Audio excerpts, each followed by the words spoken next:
قیامت. ان میں نمبر 1 کیا ہے؟ بہت بڑا دھواں آئے گا. نمبر 2 دجال کا ظہور ہوگا جو اپنی خدائی کا دعویٰ لے کر آئے گا اور بنوائے گا.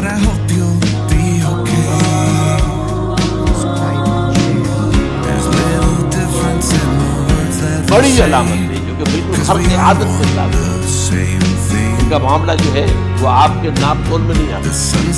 آپ کی جو ہے وہ نہیں کر سکتے. لیکن آپ کو قیامت. ان میں نمبر 1 کیا ہے؟ بہت بڑا دھواں. نمبر 2 دجال کا جو اپنی خدائی کا دعویٰ لے کر آئے گا اور بنوائے گا. اس کے ہاتھ میں ہو جائیں گے، قبضے میں ہو جائیں گے سارے ذرائع پیداوار. اس کی طرف پہلا قدم اٹھ چکا ہو. اس کے نام کو معاہدہ ہو. کوئی ملک اپنا بیج پیدا نہیں کر سکتا. یہ بیج ہم نے ڈیولپ کیے ہیں. ان کے ڈیولپمنٹ سے پہلے تم 1 ایکڑ سے کتنی بنا پر جینیٹکس کا جو کام ہم نے کیا ہے اس کی بنا پر ہمارا ہمارے پاس لہٰذا صرف ان اداروں سے ملٹی نیشنل سے خریدا جائے گا بیج. اور بیج بھی وہ سوچیں گے وہ کہ جس سے جو فصل اگے گی بیج نہیں لا سکتے. وہ بیج سے کام نہیں. آپ کو معلوم ہے کہ آپ کے یہاں جو گوشت کھایا جاتا ہے مرغا ہو یا مرغی ہو اس سے کوئی وہ کیفیت نہیں ہوتی. ان کے انڈے جو ہے ان سے آپ بچے حاصل نہیں کر سکتے. بندہ جو ہے اس سے بچہ نہیں حاصل کرتا. ایسے ہی وہ گندم کا بیج دے دے گندم لیکن اس سے جو فصل ہوگی اس کا نتیجہ جو ہے ختم اٹھ رہے گا. پھر یہ ہے کہ دابۃ الارض زمین سے حیوان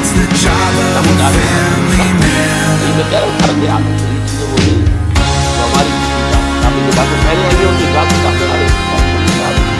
ساری چیزیں ہو رہا ہے. لیکن یہ ہے کہ دابۃ الارض کہتے ہیں کہ کوئی صفا نہیں ہے. کوئی صفا پھٹے گا اور دابہ وہ ظاہر ہوگا. یہ فرمایا ہے فَإِذَا وَقَعَ الْقَوْلُ عَلَيْهِمْ أَخْرَجْنَا لَهُمْ دَابَّةً مِّنَ الْأَرْضِ تُكَلِّمُهُمْ. تو ہم اندر سے پیٹ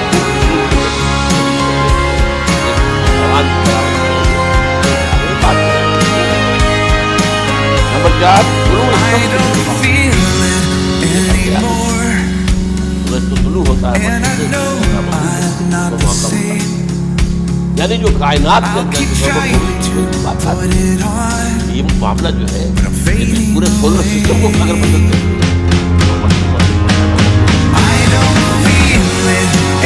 اس کے بعد ہے عیسائی ہونا ہے اور پرانے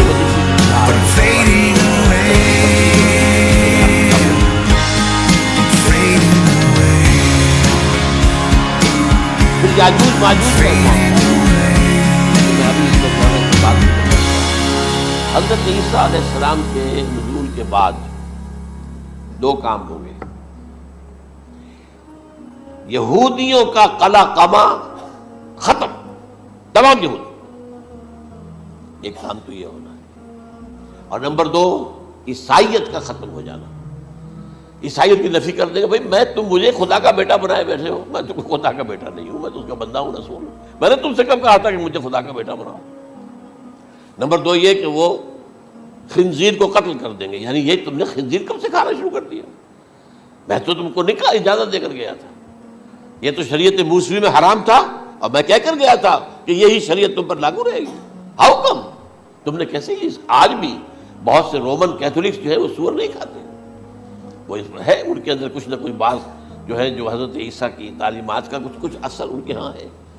میں تو ایک مرتبہ یہ 1971 کی بات ہے 4-5 دن کے لیے برسلز میں رکا تھا اس لیے کہ وہاں مجھے ایک صاحب نے خط لکھا تھا کہ وہاں ایک نوجوان ہے ابھی اس ایمان لایا ہے اور اس کے کچھ مسائل ہیں. ہم کوشش کر رہے ہیں ان کے مسائل حل کریں. آپ بھی جا رہے ہیں.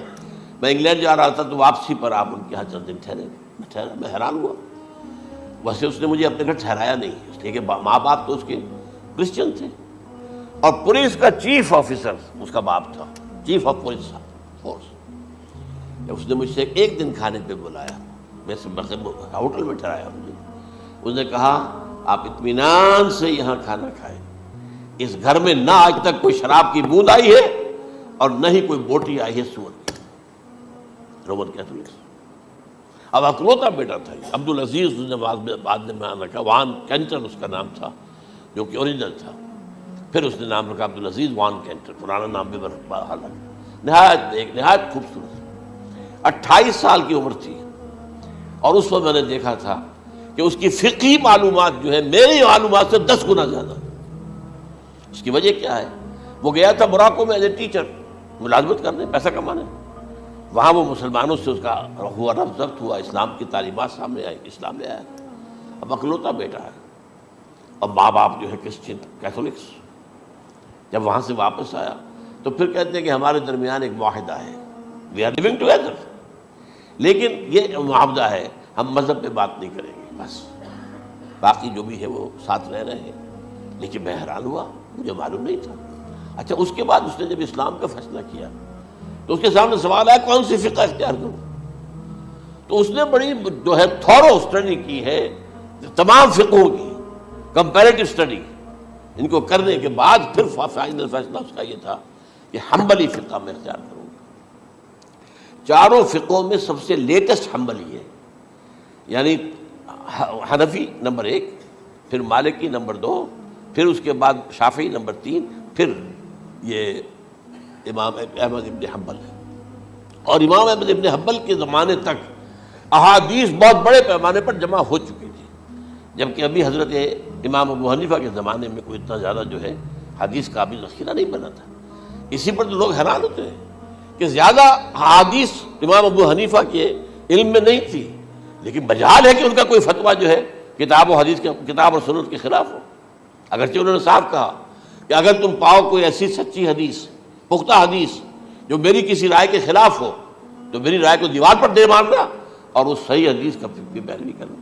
لیکن ویسے اس کے بعد یہ کمال یہ ہے کہ بہت ہی کوئی شاذ معاملہ ہے کہ جس میں ان کا کوئی فتویٰ وہ کتاب و سنت کے منافی ہو یا سنت کے منافی ہو. کتاب پہ تو سوال پیدا نہیں ہوتا، کتاب تو ساری ان کے سامنے موجود تھی. اس کے بعد یہ ہے کہ یاجوج ماجوج، اصل میں بتا رہا تھا آپ کو کہ جب عیسائیت بھی ختم ہو گئی، یہود ویسے ختم ہو گئے، استیصال ہو گیا، جڑ کٹ گئی. اب عیسائیت گویا کہ اسلام میں ضم ہو گئی. عیسائیت مذہب ختم، یہودی خود ختم. اب یہ طاقت کتنی ہو جائے گی؟ تقریباً 2/3 دنیا آ گئی. تمام اب عیسائی 2 ارب کے قریب ہیں، 1 ارب 90 لاکھ ہوں گے، 90 کروڑ ہوں گے، یا مسلمان بھی 1 کروڑ 50-60 لاکھ ہیں. دونوں کو جوڑ لیجیے کتنے ہو گئے؟ 6 ارب کل آبادی ہے. لیکن اس کے بعد آتا ہے یاجوج ماجوج کا خروج. یہ یاجوج ماجوج میرے نزدیک چائنا اور رشیا ہے. ان کی مجموعی طاقت اتنی ہوگی اور یہ اس طرح آئیں گے ہر اونچائی پر سے اترتے ہوئے، پھسلتے ہوئے. جیسے 1962 میں جب وار ہوئی تھی بٹوین چائنا اینڈ انڈیا 1962 میں، تو وہ اس وقت کا نقشہ جو آج بھی اخبارات میں پڑھتا تھا تو یاد، waves after waves of Chinese soldiers were coming down the slopes of Himalayas. یہ تو وہ ہے نا جن کی تعداد کا کوئی حساب نہیں ہے. اور رشیا اور یہ مل کر جو ہے، میرا اندازہ یہ ہے کہ جب پہلے ملحمۃ العظمیٰ ہوگی وہ عیسائیوں اور مسلمانوں کے درمیان، اس وقت یہ دونوں پاورز نیوٹرل رہیں گی. لیکن غالباً یہ بات طے کر لیں گی کہ ویپنز آف ورلڈ جو ہے ماس ڈسٹرکشن، یہ استعمال مت کرنا. اگر یہ ویپنز آف ماس ڈسٹرکشن استعمال کرو گے تو ہم میدان میں آ جائیں گے. اس میں وہ جنگ جب ہو چکے گی، پھر حضرت عیسیٰ کو فتح حاصل ہو جائے گی، اور پھر یہ کہ یہودیت ختم ہو جائے گی، عیسائیت بطور مذہب ختم ہو کر اسلام میں ضم ہو جائے گا. پھر وہ 40 برس کا عہد حکومت ہے حضرت عیسیٰ علیہ السلام. لیکن جب یہ فتح ہو جائے گی ان پر، اب یاجوج ماجوج آئیں گے اور اتنی تعداد میں آئیں گے کہ بحیرہ طبریہ جو ہے اس کا سارا پانی پی جائیں گے. یہ تو اگر آپ کو کبھی اندازہ ہو یا کوئی آپ جانیں ان لوگوں کو جو ان چینیوں سے واقف ہیں، وہ کہتے ہیں زمین پر ہلتی ہوئی کوئی چیزوں سے وہ چوری چھوڑ کے کھا جائیں گے. جہاں وہ جاتے ہیں ایز اے لیبرر، وہاں کے جو سارے کتے ہیں ختم، ساری بلیاں ختم، ہر شے وہ جو سانپ کھاتے ہیں، ہر چیز کھاتے ہیں، اور یہ تمام ایسٹرن کنٹریز کے اندر ہوتا ہے، بڑی ڈیلیشس ڈشز ہیں یہ سانپ وغیرہ وغیرہ، اور یہ جس طرح کھا جائے، پانی پیا ایک قطرہ نہیں رہے گا اس پر. تو پھر جو ہے اللہ تعالیٰ اس وقت جو ہے اس میں ایک ایسی بیماری پیدا کرے گا کہ یہ سب مر جائے. یہ معجزے سے ہوگا، یعنی ان کے اوپر فتح جو ہے وہ عام لڑائی کے ذریعے سے نہیں ہوگی، بلکہ اس کے اوپر فتح جو ہوگی وہ اللہ تعالیٰ سے بوجھ، ایک بیماری پیدا ہوگی سب مر جائے گا. اور اس کے بعد اللہ تعالیٰ ایسے پرندے بھیجے گا بڑی لمبی لمبی گردنوں والے، وہ ان سب کو کھا جائیں گے. جیسے ہمارے ہاں گدھ ہوتے ہیں وہ ان کو صاف کر دیں گے. ورنہ تو یہ ہے کہ پوری دنیا کے اندر جو بدبو اور جو پیدا ہوتا معاملہ اس سے، تو اس نوع انسانی کی بقا ممکن نہیں تھی. ان کے خاتمے کے بعد پھر یہ ہوگا کہ حکومت اسلامی جو ہے پوری دنیا میں حضرت مسیح علیہ السلام کی ہوگی. 45 برس وہ رہیں گے، اسی میں وہ کہلن بھی آ جائے گا، وہ فی المہد و کہلن جو میں نے شروع میں بیان کیا تھا. اسی میں پھر یہ ہے کہ وہ شادی بھی کریں گے، ان کی اولاد بھی ہوگی، اور پھر ان کا انتقال ہوگا تو حضرت حضور صلی اللہ علیہ وسلم کے حجرے میں، وہیں پر جہاں حضور اور ابو بکر اور عمر رضی اللہ تعالیٰ عنہم دفن، وہیں پہ ان کو دفن کیا جائے گا. اور قیامت کے دن حضور فرماتے ہیں کہ میں اور یہ تینوں ساتھ نکلیں گے. تو یہ ہے والات و واقعات. بہرحال اس میں یہ ہے کہ یہ نوٹ کر لیجئے کہ جہاں تک ہمارے ہاں آج کل کا معاملہ ہے، میرے نزدیک میں یہ کہنے پر مجبور ہوں، جو رفع و نزول مسیح کو نہیں مانتا وہ کم سے کم منکر حدیث ضرور ہے. میں اس سے کم کا فتویٰ نہیں دے سکتا. اب یہ ہے کہ جو لوگ مہدی کو نہیں مانتے ان کا معاملہ میں مختلف سمجھتا ہوں. چند منٹ لے رہا ہوں آپ کے، اور اس لیے کہ ان کی حدیثیں صحیحین میں نہیں ہیں، بخاری مسلم میں نہیں، اور یہ کہ بہرحال ان کا معاملہ جو ہے وہ ایسا نہیں ہے حضرت عیسیٰ کا. حضرت عیسیٰ کے آنے کا جو کچھ ہوگا وہ تو میں نے آپ کے سامنے بیان کر دیا. لیکن یہ ہے کہ حضرت مہدی ہمارے نزدیک اس میں خرق عادت کوئی ہے ہی نہیں. جیسے ہر صدی کے مجدد ہوتے ہیں، آخری صدی کے مجدد وہ ہوں گے، اور میرے نزدیک یہی آخری صدی ہے، اور اسی میں حضرت مہدی کا ظہور ہو جانا. سعودی عرب میں کوئی خانہ جنگی ہوگی کسی بادشاہ کے انتقال پر، اور پھر اس وقت یہ ظاہر ہوں گے. اس وقت ملک کے حالات کو سنبھالنے کے لیے لوگ ان کو زبردستی نکالیں گے، چھپے ہوئے ہوں گے ایک گھر میں. یہ حضرت ام سلمہ رضی اللہ تعالی عنہ کی روایت ہے کہ ایک بادشاہ کے انتقال پر یہ خانہ جنگی ہو جائے گی، اور ایک شخص مدینے سے بھاگ کر مکے میں چھپ جائے گا. یہ تو ہے ان کے الفاظ، میں توجیہ کر رہا ہوں. یہ لوگ ان کی طرف دیکھ رہے ہوں گے کہ یہ جو وقت آیا ہے فتنے کا ہماری قوم پر، ہمارے ملک پر، تو ان کی شخصیت ایسی ہے کہ یہ بیچ میں آئیں، صلح صفائی کرائیں، اور وہ جو ہے اس ذمہ داری سے بچ کر بھاگیں گے اور جا کر مکے میں چھپ جائیں گے. پھر لوگ انہیں تلاش کر کے نکالیں گے اور زبردستی ان کے ہاتھ میں بیعت کریں گے، ورنہ وہ اتنے بڑے منصب کو. اور پھر یہ بھی ہے، ایک حدیث میں آتا ہے یصلحوا فی لیلۃ واحدہ، ایک رات میں ان کی مکمل اصلاح کر دیں گے. یعنی اگر کوئی تھوڑا بہت نقص اور عیب ہوا بھی، کوئی کمی کوتاہی ہوئی بھی، تو اللہ تعالیٰ ایک رات میں اصلاح کروا دیں گے. لیکن ہمارے نزدیک اس قدر کوئی خرق عادت ہے ہی نہیں. البتہ جو کہتے ہیں اہل تشیع، وہ خرق عادت ہے کہ ان کے 12ویں امام جو ہے وہ بچپن ہی کے اندر اس خوف سے کہ جو بنو عباس بادشاہ ہیں وہ ان کو قتل کر دیں گے، تو وہ ایک غار میں چھپا دیے گئے. اب وہ 1200 برس سے اس غار کے اندر چھپے ہوئے، اور اس کے بعد وہ ظاہر ہوں گے، وہ امام مہدی ہوں گے. اس میں خرق عادت ہے. لیکن میں یہ کہتا ہوں کہ محض خرق عادت کی بنیاد پر ہم اس کی نفی نہیں کریں گے. کیوں؟ کیا ہم یہ نہیں مانتے کہ اصحاب کہف 300 برس تک سوئے رہے؟ یہ کیا عام بات ہے؟ حضرت عزیر علیہ السلام اللہ نے انہیں موت دی، موت، اور 100 برس کے بعد زندہ کر کے اٹھا لیا. تو خرق عادت حضرت عیسیٰ کو ہم اتنا بڑا خرق عادت مانتے ہیں کہ اٹھا کر آسمان پر، تیسرے آسمان کے اوپر ہیں، موجود ہیں، اب بھی ہیں. شب معراج میں تیسرے آسمان پر حضور کی ملاقات ان سے ہوئی. تو یہ خرق عادت کی بنیاد پر نفی نہیں ہم کرتے. ہو سکتا ہے، لیکن یہ کہ اس کے لیے ہمارے پاس کوئی دلیل نہیں، کوئی احادیث نہیں، کچھ نہیں، اس لیے ہم اس کو نہیں مانتے. البتہ خود وجود جو ہے حضرت مہدی کا وہ کوئی عجیب بات نہیں ہے. وہ تو جیسے پہلے بھی آئے ہیں ہمارے مجددین، ایسے مجدد ہوں گے اور دین کو تازہ کر دیں گے. ایک صحیح اسلامی ریاست جو ہے وہ عرب میں قائم ہو جائے گی دوبارہ. حضور نے فرمایا وہ عدل اور انصاف سے عرب کو اسی طرح بھر دے گا جیسے کہ وہ اس سے پہلے ظلم اور جور اور زیادتیوں کے سے بھری ہوئی ہوگی. تو یہ کام ہوگا، یہ تو مجدد کا کام ہوتا ہی ہے اس حوالے سے.